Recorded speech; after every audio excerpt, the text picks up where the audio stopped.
But people love that because, people love to go to the reason they've got those friends is because their friends talk the same shit about their partner. They can all relate on just meaningless, mindless, low frequency shit, which is just whinging about other people. But now I've turned into a chicken. I'm a stay-at-home dad and I provide meals for you every night.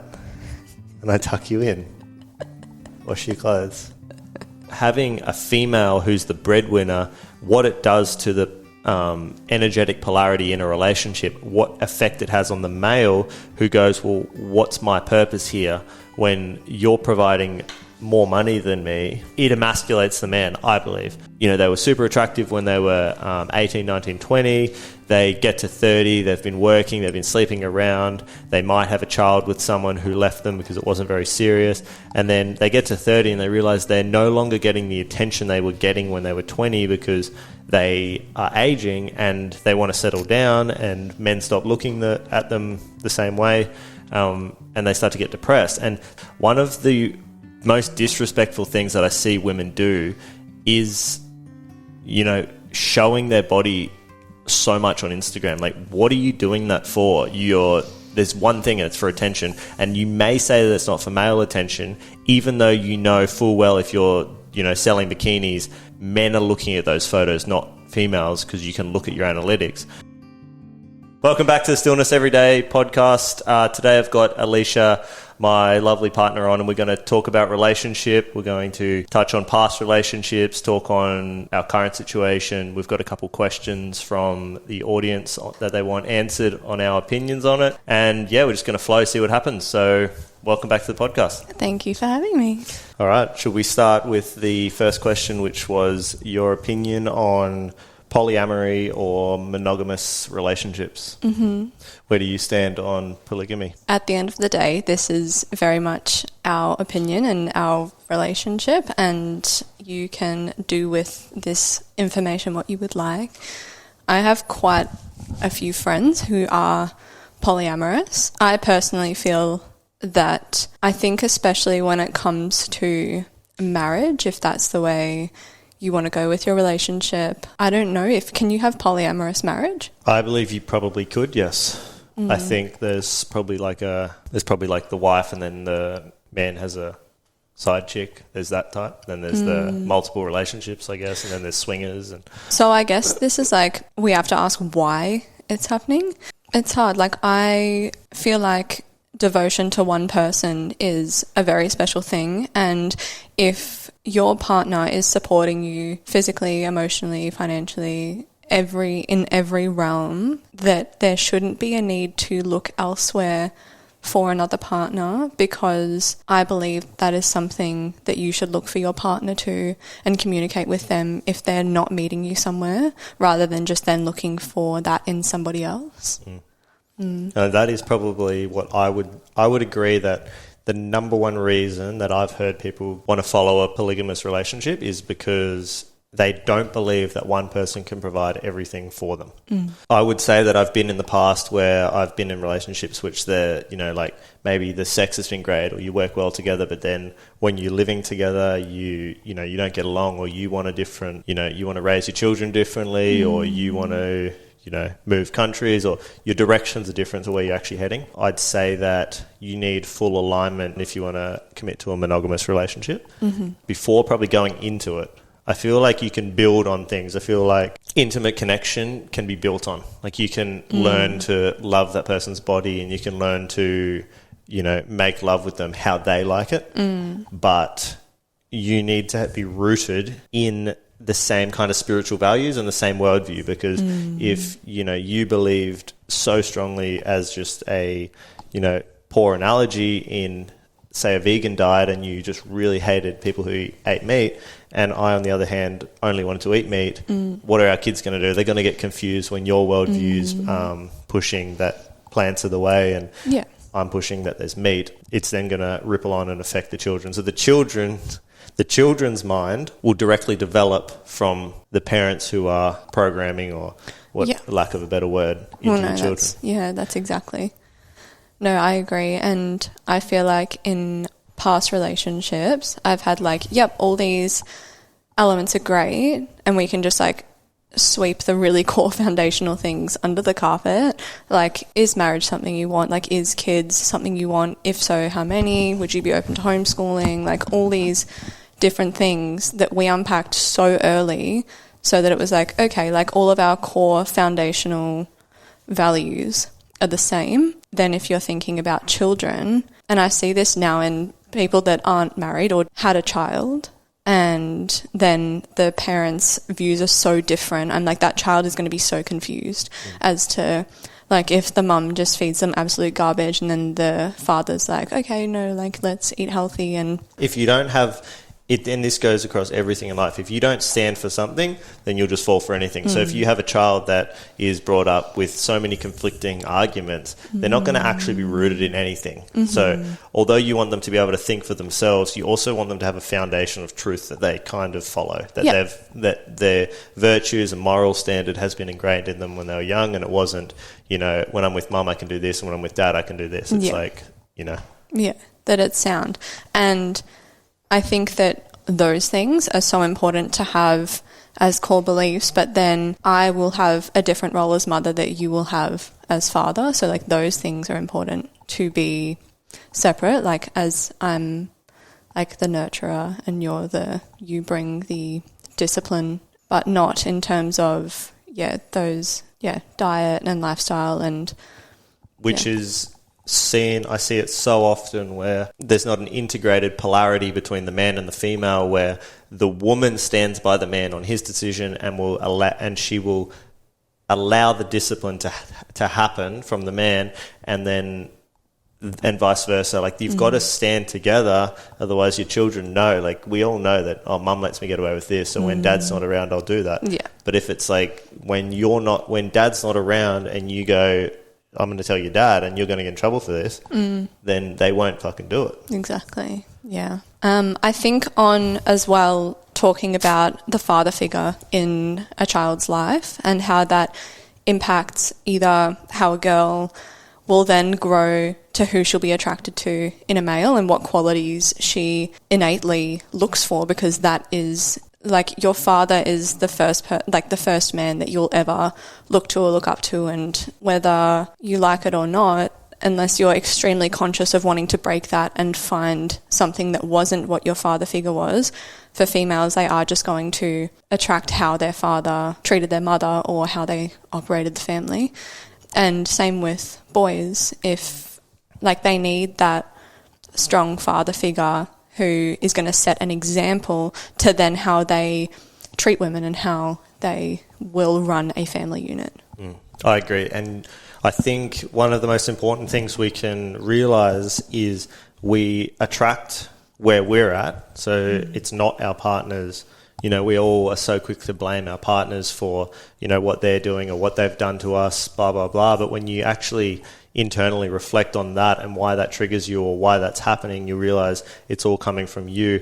And then you can start to look back at, like Alicia said, how your parents brought you up. So if you were attracting, let's give the example, weak men, and then you look at your mother and she was very strong and independent, and your dad was weak and your mum kind of stood over him all the time, and there was no discipline from your father because your mum just always yelled at him and he didn't have a spot. He didn't have that dominant stance in the family. And then you look at your partner and go, am I doing that the same thing? Did I learn from my mother to, you know, wear the pants in the relationship and go out and provide because I had a weak man that couldn't provide for me or didn't feel comfortable protecting me? And that cycle will just keep continuing until someone decides to break it. So you need to always be looking at your situation and where you were programmed from, because we are all getting programmed. And I think most of your programming happens up until you're 7 years old. So Correct. What was your family life like when you were 7? I think something that we both do really well in our current relationship that I know I previously didn't do well in past relationships is understand that your partner is a direct mirror of you. If I was to, for example, get upset or triggered or any kind of emotion came up that... any kind of negative emotion that came up, the first thing I do now is go inwards and I'm like, okay, what's going on internally? Like, why has this come up for me? And I can usually always link it to something that's going on with me rather than my partner. And I feel like everyone's too quick to just deflect it to their partner and be like, you're the problem, that's why it's happening. Whereas I'd say 90% of the time I'll just go inwards and be like, oh, I know exactly what's going on. It's because I'm feeling this way. And like he said something completely unknowingly that brought up something that, yeah, I need to work on. And that's what your partner is always going to do for you. They're always going to bring stuff up for you, unknowingly or knowingly, to make you a better person. But that's the way you need to take it, is that this person is going to amplify and multiply everything that I'm feeling and I'm doing. So like you just need to be, so ready for that. And then if I'm like, oh, okay, no, this is something that I think we could work on together, you just need to communicate from a calm state with your partner, because, and when you think about it, there's no way you're going to listen to your partner in a rational mind when they're yelling at you. Like if I have a problem, I'd want to come to you and be like, look, this is how I'm feeling. This is why I'm feeling. What's your awareness on it? I'd love your opinion. It's not, this is what you did wrong, this is what you need to fix, yada, yada, yada, or you, and then move on. It's, let's come together. And I think we need to do that so much more than, like, the first thing I see a lot of women do is the first thing, like when they get irritated by their partner, they'll shut them out and just like message their best friend and just talk absolute garbage about them. It's like, no, you're in a relationship for a reason. You need to talk about it with them. Like it's you and them against the world. Like you guys are together. You're together to better yourself. Yeah. Like if you use your partner as an agent for change, then you can constantly be growing, because it is the best way to grow, being faced constantly with your traumas, really. Yeah. I have heaps more to say on that, but I feel like we deflected from the polygamous question. We did, yeah.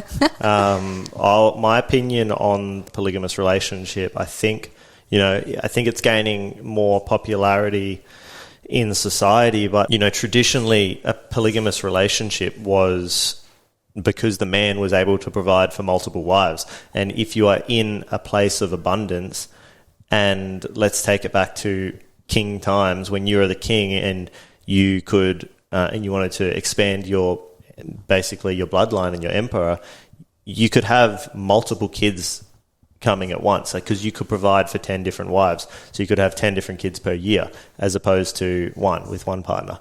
And if you were capable of providing for all of them, that woman surrendered to that because she wanted to be looked after and cared for and protected.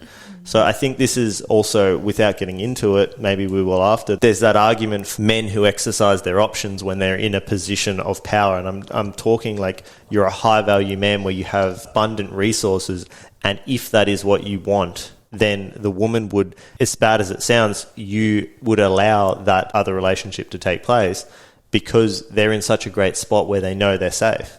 Whereas the woman, it's like the woman was never the provider or the protector. So for her to go, oh, well, I want to, go sleep with someone else. Well, it's like, well, what are you bringing to this? And I think that all has changed because of, the strong independent movement.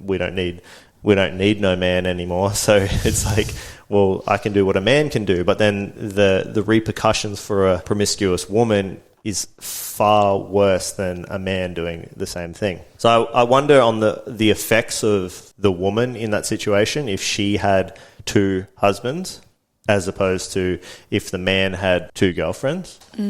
But I think ultimately, even in those situations, even the situations of a high-value man where they say that they will have side chicks, it's always, there's my wife who I look after, and the other ones, it's just exercise more or less. It's not like there's no meaning into it for them, you know what I mean? But that segue again from the question, I think that polygamous relationships now are more favourable because we're in a society where everyone wants things now. So if your partner isn't providing for you sexually, but you have such a great time, you're really good friends, which to me, I'm really good friends with my partner, tells me they are weak and they're more like a female and they're not providing that masculinity for you, so you're best friends because you're actually dating a chick and she's one of your friends. So you want to go and sleep with someone else. I think that the quick fix to we don't have good sex is I'm going to go look for it elsewhere, but everything else is fine here. So why don't, I stay in a relationship with you, but then I just go fuck him? Because we want things now. We want solutions. We don't actually work through why is that? Why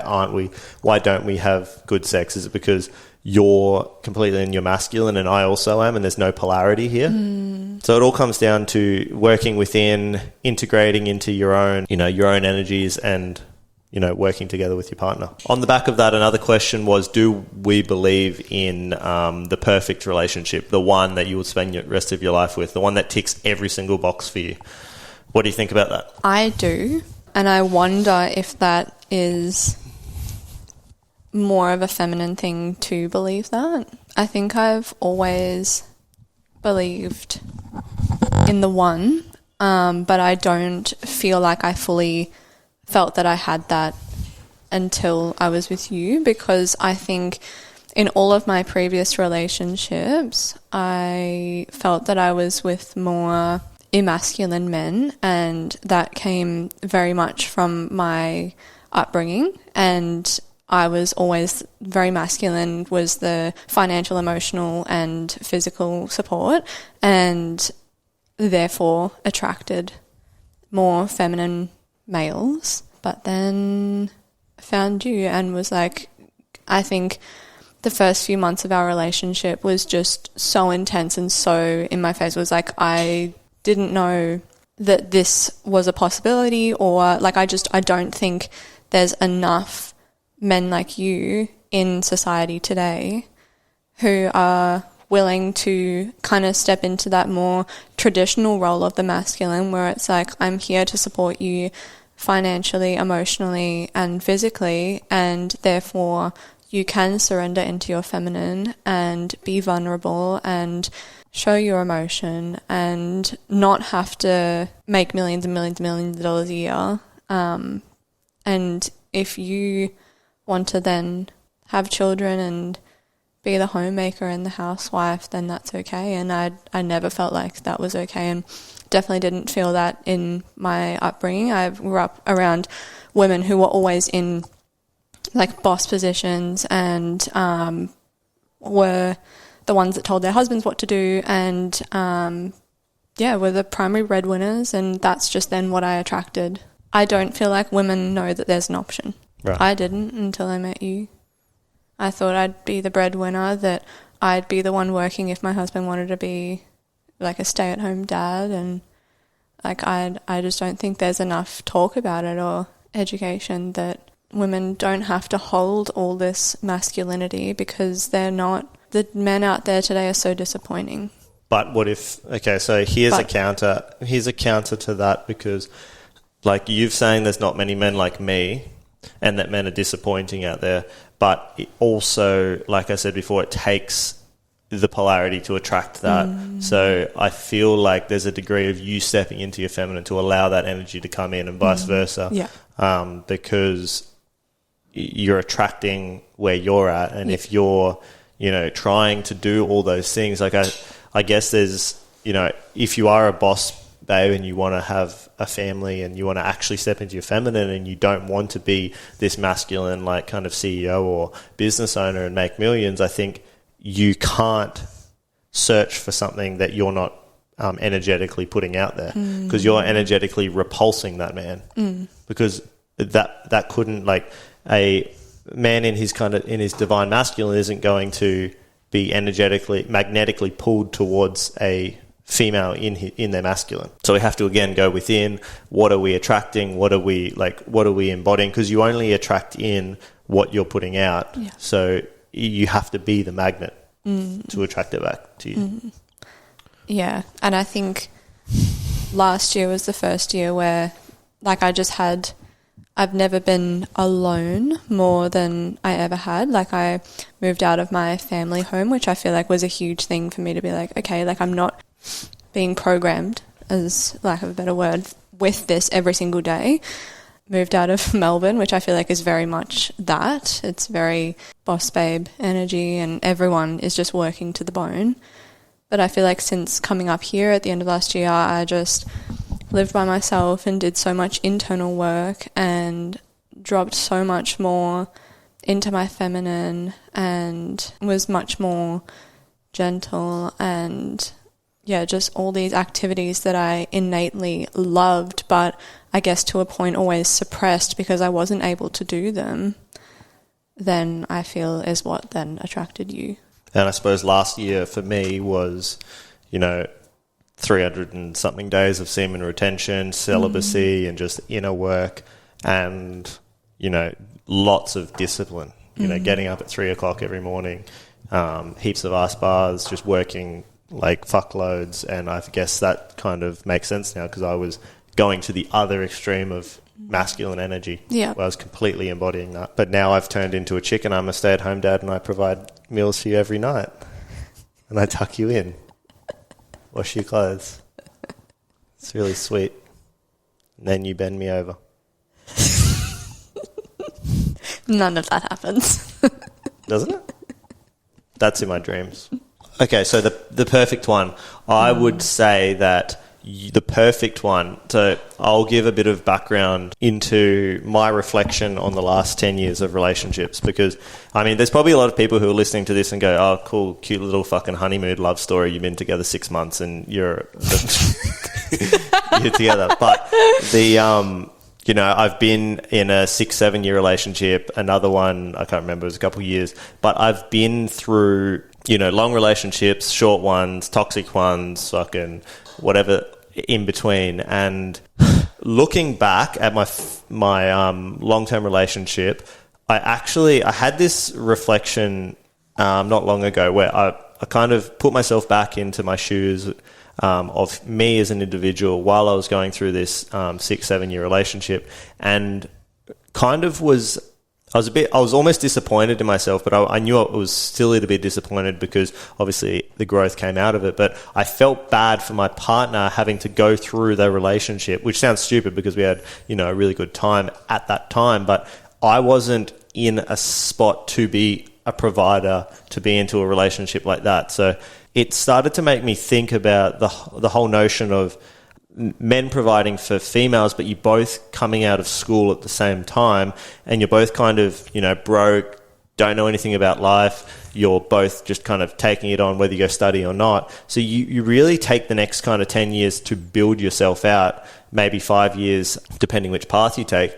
But until you can kind of really embody your masculine, you can provide for yourself and others, you've got a stable job, you've learnt a bit about the world, then you can start to seek out a partner. But I feel like I came we were a couple of years apart. She was still in school. I was 2 years out of school. And then by the time we got to, I was in a building phase where she was probably more like you are now, where it's like, I would be happy to just get a house and settle down and have children.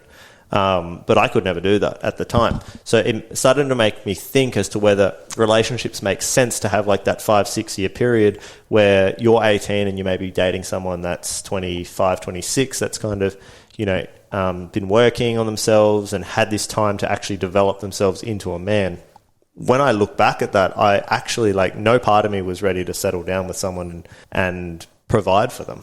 I think it's something to consider as a man. Like, you come out and you think your high school sweetheart, you're so in love with her. It's like your fucking second relationship and she's the one, but she's the one at that time. But you've got to ask yourself, am I the person that is willing to, sacrifice and provide no matter what it takes, a home and, food for this woman? I'm not saying it's not possible because a lot of, especially religious families, will come out and they'll essentially get married straight away. But that man knows, because he's grown up in that environment, that he has to go out and work because she'll be pregnant soon and they're going to get married. They'll get married early.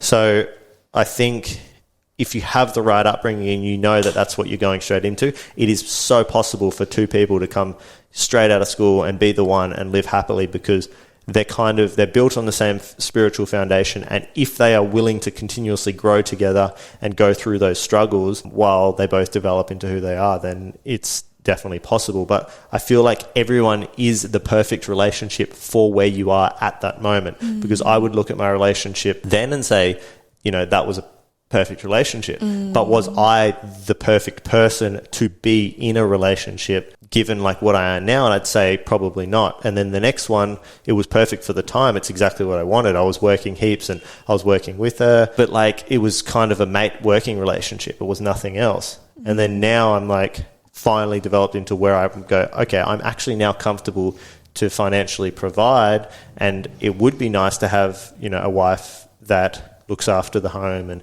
cooks and looks after, cares for me when I come home, and will look after children and is like happy to actually nurture children rather than to just send them to childcare as soon as they're born.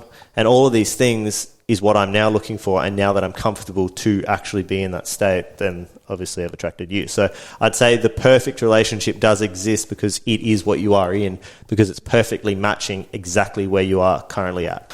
All right, so another question that we've got is, how have you dealt with a conflict in your current relationship where in the past you would have dealt with it completely different based on your awareness of when it was going on? So do you have any examples? I don't feel like we've had a great deal of conflict because I think we both came to this relationship we've both been in a few long-term relationships, and it's like, okay, this is how I would have dealt with it in the past. But now me and you, if something does come up, like the other night, I missed my family a lot and I was crying about it. And I think in previous relationships, like you said, that you'd just not, I guess, react to that, or I would have typically just told my partner to leave me alone. But it's about communicating what you need from your partner in any given situation. So the first thing he asked was, like, what do you need? Like, what do you want me to do? How can I support you?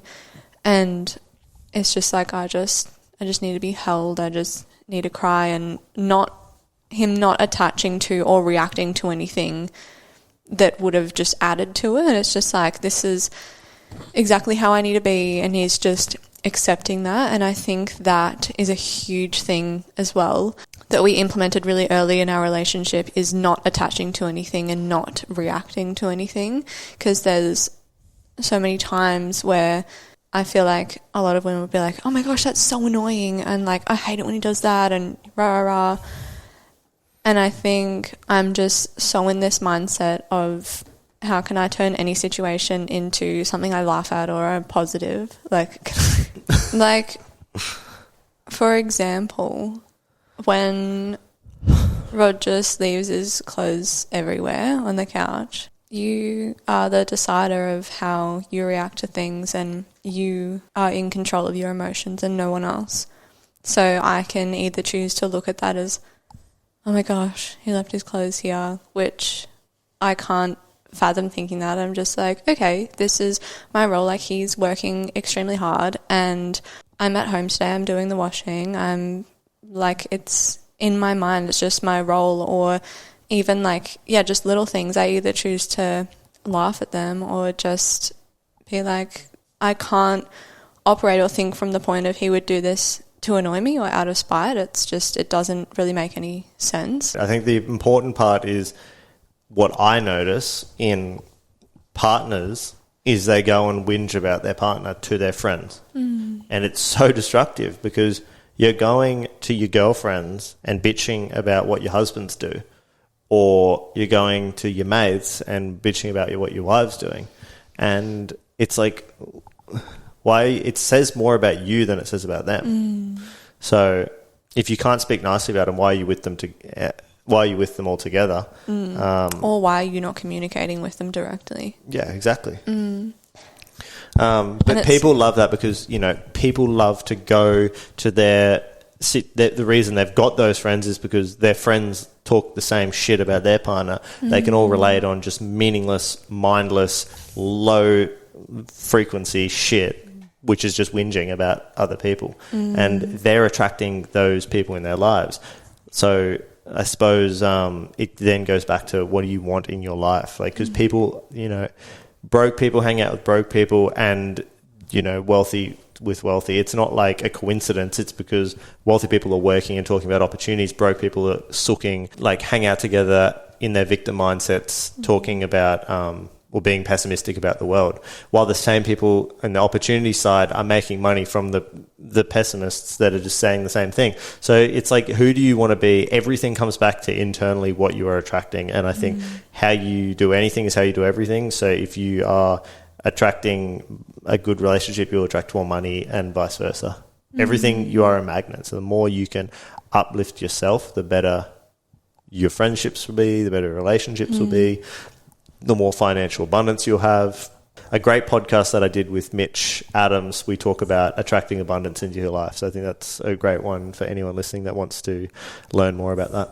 How you spoke about attracting, like what you attract in your partners, what you attract in your relationships is what you attract with work, is what you attract in every realm of your life. I now feel like I'm attracting females in my life that I'm able to then only, like, if we do speak about our partners, it's only positive things that we have to say about them, and like how grateful we are for this aspect and that aspect. And it's like from a much more optimistic and positive standpoint. There's so many reasons why the traditional family unit isn't working anymore in the Western world. And like there is like so many excuses. We can say that, people, have more options now. Like, we can go on Tinder and there's so many to choose from. Who am I going to date? Who am I going to spend the rest of my life with? Like, should I travel? Should I do this? Should I do that? People getting, like, men get their like short-term fixes on porn, and so they become weaker and more docile and don't know how to actually communicate with women. Women just can have a fuck whenever they want, just go on Tinder. Like, it's just, all of these things are degrading who we are as humans individually, which are having an effect on the family. But then if we start to look at economically what's happening, which I think is something that I'm super interested in, is what's the effect on having women in the workforce as opposed to, say, somewhere in the Middle East where women weren't allowed to work, or let's just go back 120 years ago when women didn't work. It's probably not that long. You now have more women paying taxes. You have more job creation, because more employees means more job creation, more things can get done. You have a necessity for childcare, and I would argue aged care, because traditionally you'd have something like a granny flat in the back of your house. Your parents would kind of move back in. You'd all care for each other. Grandparents would actually help out with your children, because it helps, it takes a village to raise a child, and it gives you a break, gives mum a break. You spend a lot of time with your grandparents, obviously, because your parents were working, but the wisdom that comes from an older generation, like, that's why you're an amazing cook, because like you learnt to cook at a young age and had a love for cooking then. That's correct, isn't it? That's correct. And I think that having both people working, or having a female who's the breadwinner, what it does to the energetic polarity in a relationship, what effect it has on the male who goes, well, what's my purpose here? When you're providing more money than me, it emasculates the man, I believe. That's one thing. The other is the connection to and the desire to have children as a mother. And if you are working so hard during your most fertile years, which are your 20s, there's the saying about hitting the wall, where women they were super attractive when they were 18, 19, 20. They get to 30, they've been working, they've been sleeping around. They might have a child with someone who left them because it wasn't very serious. And then they get to 30 and they realize they're no longer getting the attention they were getting when they were 20, because they are aging and they want to settle down, and men stop looking at them the same way. And they start to get depressed. And you had a friend that was... She's a prostitute. Yeah. For, millionaire, billionaires on super yachts. But, like, you're changing all the time. It's not the same one, right? So, like, let's just give an example of what this woman's trajectory looks like. She's earning heaps of money right now. It's just fun. She's sleeping with... She might not even have to sleep with them. Sometimes it's just for... so the guy looks good because he's got a young female with her. But give it 10 years, this billionaire still can afford to get, well, probably can now afford more, but he doesn't want a 30-year-old anymore. He wants another 20-year-old. So you get discarded of, and now you're 30, you've been sleeping with these guys on super yachts, and your standard is now so high because you've been given everything.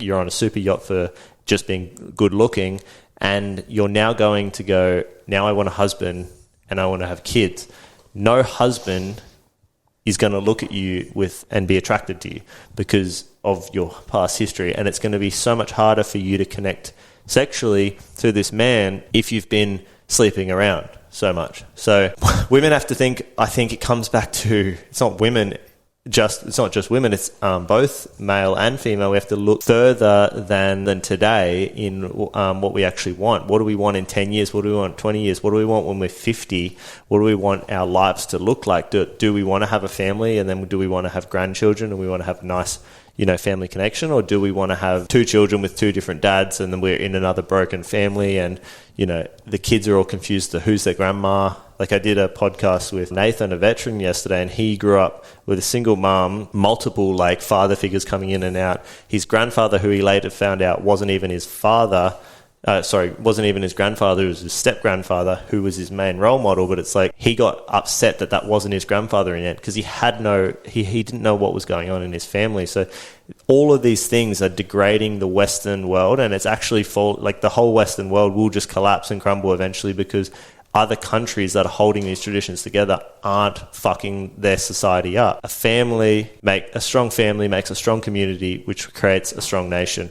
And we have weak families, and we have a weak nation, which is just, ready to be fucking taken over by China. I feel like something then that just came up for me was, and what I feel like more people can adopt, is understanding what your role is in the relationship, and then having immense gratitude for your partner's role in the relationship.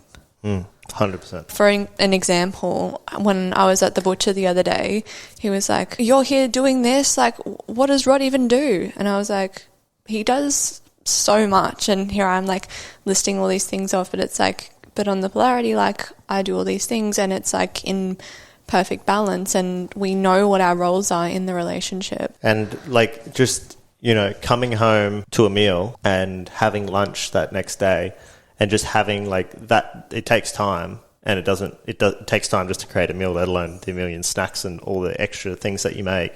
But it's that's not possible when I work fucking as soon as I leave the house, until I would just keep working if I didn't have to come home. I would, and that's 12 hours a day. So I come home, and just to be able to eat and just relax and not have to argue with my partner, which I've had in previous relationships, and just be able to relax and go to sleep and then wake up. And it's that's all a man wants. And I heard this other thing once where this real feminist fucking whatever boss chick was like, "I want a strong man that's strong enough to deal with me." And it's no masculine man in his right mind wants to fucking deal with you. It's just, we have, if we're working all the time, and we've got, even my example, right? So contractors, employees, multiple things going on, phones going all the time. I'm dealing with so many problems all the time. Why would I want to come home and fucking deal with you? I don't want to come home and deal with you. I want to come home and be loved by you, and have, be happy to be around you, and, relax. I don't want to come home and deal with you. Dealing with shit all fucking day. And I feel as well, that can't happen if I'm not putting all that energy into doing what I do for you every day. If I was working 12 hours a day and doing the exact same thing that you did, there's no way that I'd be able to provide. No, and I think that is what happens, because the woman, sorry to cut you off, the woman is working so hard too, and that's I fucking worked all day, and then I came home and cleaned for you and cooked for you. Why aren't you doing anything? But it's if the man can take on more responsibility for providing, and the woman can step back, and I know it's hard because our financial system's completely fucked, but there is ways to learn about the game and learn about how to make money, and integrate and learn more about things that you can do from home. There's so many homemaking pages that just make a fortune, because they talk about how they do it, and it's so new and so wow, how are you living like this? Because no one does it anymore. But take it back 100 years ago, our grandparents would be like, "Oh, sick, so you're pickling vegetables, congratulations, we all do it."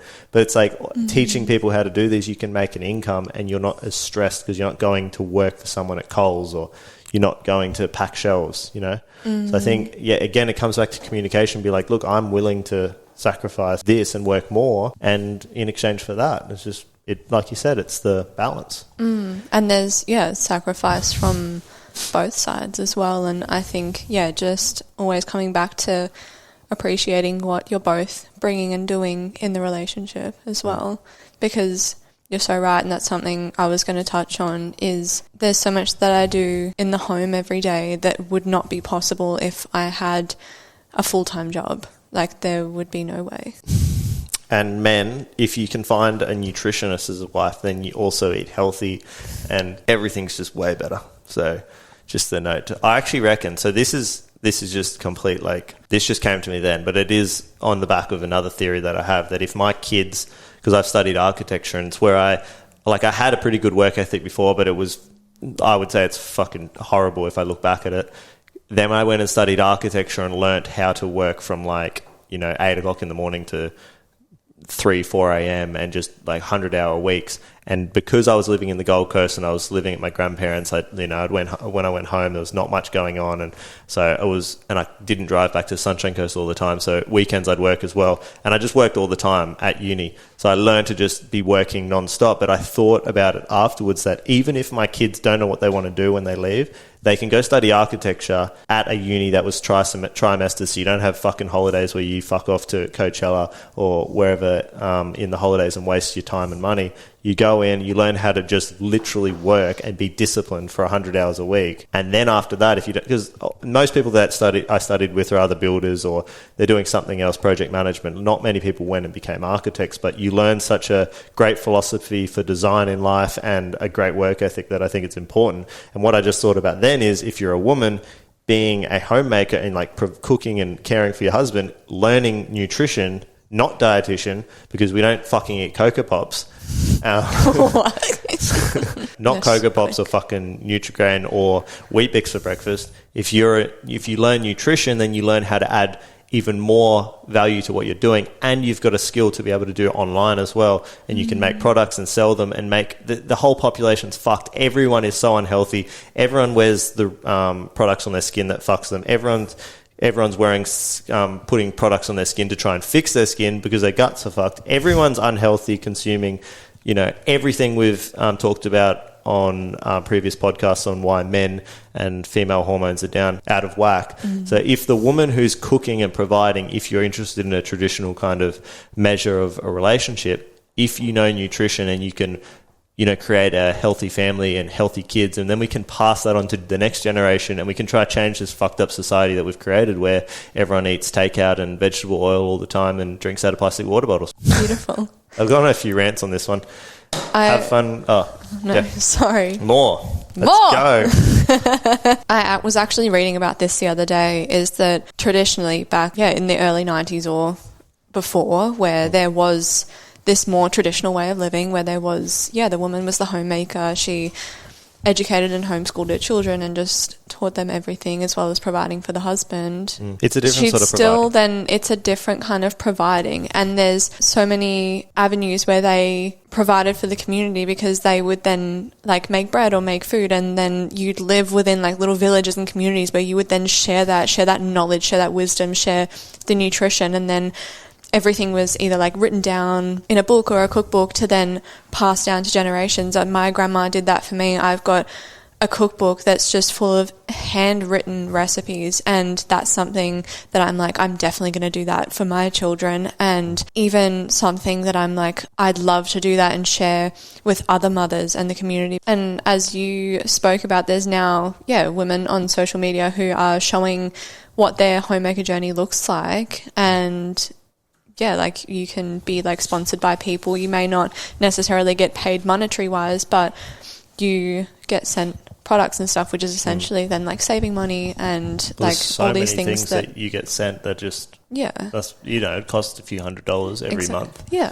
There's one more thing that I'm going to add. If you're in a relationship and honoring, I think Alicia said before, respecting your partner, one of the most disrespectful things that I see women do is showing their body so much on Instagram. What are you doing that for?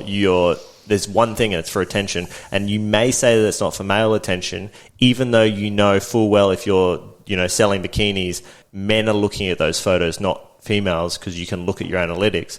even if you're doing it for female attention, it's comparison, and it's the thief of joy. You're going to make yourself miserable at the expense of your relationship, because if you're showing your ass on Instagram, showing your tits on Instagram, it's like, it's disrespectful to your partner, but it's also disrespectful for yourself, because what are you holding sacred for your partner if everyone gets to see it? And it's really, I've been really considering this lately, because Alicia wears a lot of long dresses, and it's like this whole idea of the women wearing a hijab, and you can't see what's going on. You can't see the curvature of a body. You can't see their breasts. You can barely tell anything other than their eyes. And I can tell you, you will tell a lot more about your partner as to whether you want to be with them by looking in their eyes instead of looking at their ass. So, and it's actually my permaculture teacher years ago, he fell in love with his wife who was from Jordan, and he hadn't seen her until after he proposed. And he married her purely based on all he could see was her face. Or maybe it was even just her eyes. And they fell in love through that. And like, you can you look at someone's soul through their eyes. You do not look, you don't love someone because they've got a thick ass.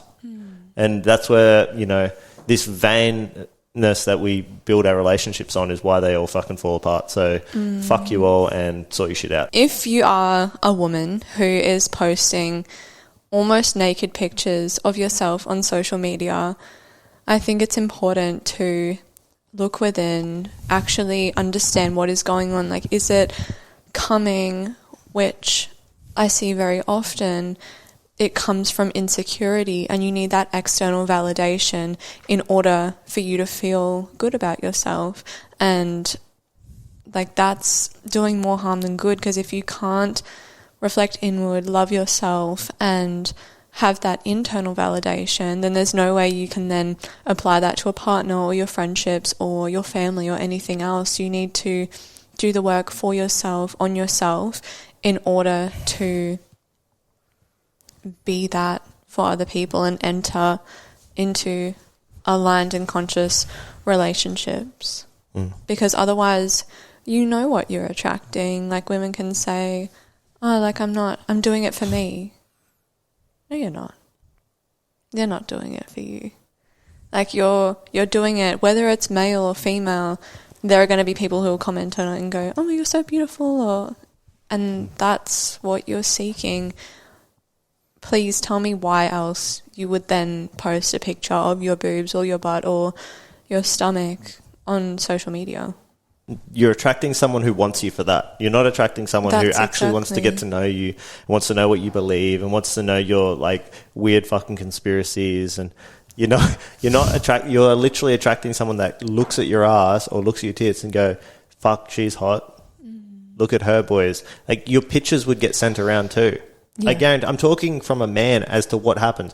If you're a chick and you go, oh, the male gaze is a fucking biologically a man looking at reproducing. For sure. And if you're walking around half naked and you expect a man not to look, well, it just doesn't make sense. Like, and even if they don't, why are you walking around like that? Because why are you not respecting yourself for a partner to like honor that like sacred? You can be like the whole sacred slut thing is just fucking stupid. The only slut you should be is for your partner, because then it's like you're unraveling yourself and being surrendering.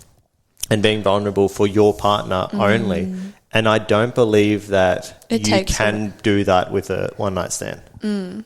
Well, it takes away, like, it's such a sacred and special element of then, because if you're blasting it all over social media and that's how you then get around all day with your boobs out and like your belly button ring showing, it's like, what's then special about then when it's like everyone else has seen it? Yeah.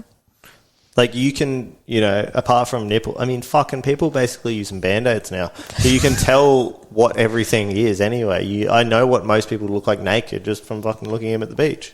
And if I was a woman, I wouldn't be. I'd be covering up, but not covering up because I don't want... You're self-conscious or anything. Yeah, or men are making me do it because, it's the Middle East, but I think I do it out of respect for myself because I want to be able to share that with someone else, because it becomes way more sacred and way more passionate, and like, no one else has this but us. And you are right. Like, it is a fact that biologically men, once they've passed puberty, they look for women who have more curvature to their hips, because hips are what bear children, and biologically that is what men require in order to continue their bloodline, as we spoke about. And like, if it's just constantly, like, if you're then at the beach or on social media with everything out, then it's, I'm not going to say not their fault, but they're going to look, and you can't be upset if people, especially men, if they look, because they're just ingrained to do so. It's not a compliment or an insult, it's just the way it is. And there's some fucking gross men out there. Like, I've sat with guys who have just said derogatory shit, and it's like, no one looks at someone wearing a long dress. No men just like stare at a chick that's fully covered up. They look at a woman who has like those fucking stupid gym pants where the crease goes down to your crack and you're showing your fucking ass. Like, it's fucking stupid. Like, why are they fashionable? And why is that what women want to wear? And then they cry about everyone's looking at them, which I know it's bullshit, because I used to see someone who used to love men looking at her ass, and it's you know. Thanks for listening, guys. I hope you enjoyed this podcast. If you have any questions, reach out to Mindfully Holistic or Herodotos 777 on Instagram.